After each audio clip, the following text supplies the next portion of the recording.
Hello, I'm Andrew Wood. I'm just going for a little walk around a local field edge near me on less than ideal conditions. As you can see, it's rather grey and there's a cloud coming across and it's actually slightly drizzling. But I thought we'd see what we can see even in these rather less than ideal conditions. So I'll try and feature any interesting butterflies or moths that we see. Banks of bramble like this are good habitats for looking for butterflies and moths because they offer a great selection of nectar through the very open, easily accessible flowers, and also for butterflies that like to perch, the wide, broad leaves are ideal.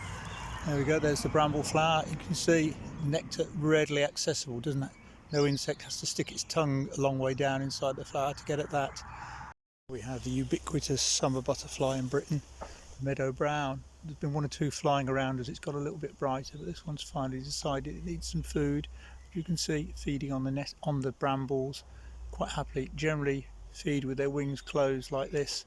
It's only in dull weather, if they're roosting or just trying to pick up the sun, that they'll sit with their wings open, which makes it much easier then to tell if it's a male or a female. I can't tell from this one at the moment. Now, ditches on farmland not to be underestimated as good sources of butterflies. Here we can see, zooming over the top of it to some convolvulus, and you can see that there is a small tortoiseshell feeding there. If we swing round, hopefully we can find a couple more small tortoiseshells feeding and roosting. As we come along the hedgerow a bit further, we find a marbled white, just been flying and it's now landed on this nettle of all places. Not the sort of plant you often see them roosting on, but I guess with the current weather conditions it's not going to go very far. Rather beautiful butterfly. Let's just see if we can come round and look at the underwing a bit. Oops, lost it. There we go. Superb, one of my favourite butterflies.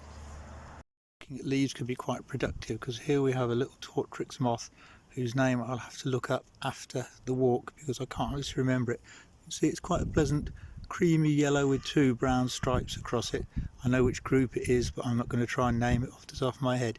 It's sitting on a black mullein leaf by the roadside. As well as adult moths, we can sometimes find larvae as well, and here's one on the bramble. And again, I'm not going to try and identify at the top of my head. I know which group it is. I'm going to wait till I get home and I'll tell you exactly what it is. But rather a fine looking specimen, covered in hairs, bright warming colours, so it's quite able to sit out in the open like this because the birds are not going to touch it. We actually have a meadow brown that is willing to sit with its wings open. So you can see this is a male because there's very little orange on those upper wings. As I say, they only tend to do this in dull weather when they're trying to collect as much warmth from what little sun there is as possible so they can keep moving.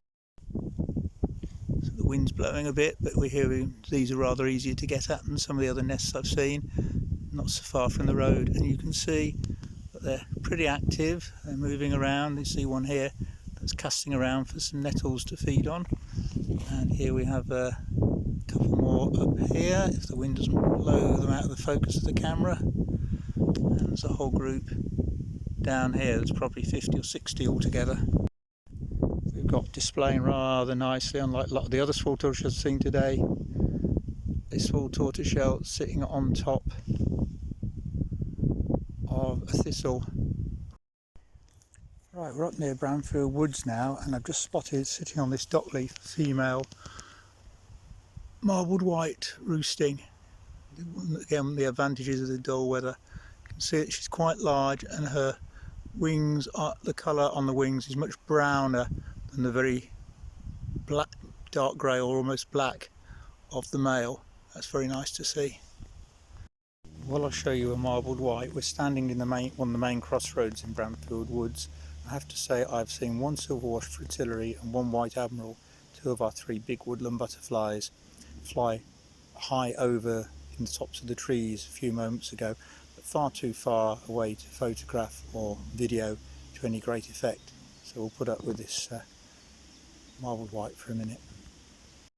We have a big patch of nettles, and pretty well every stem has got a peacock caterpillar or two crawling along it. We've already seen them, but let's just go in close just to prove that I'm not making it up. There's one. drop down here.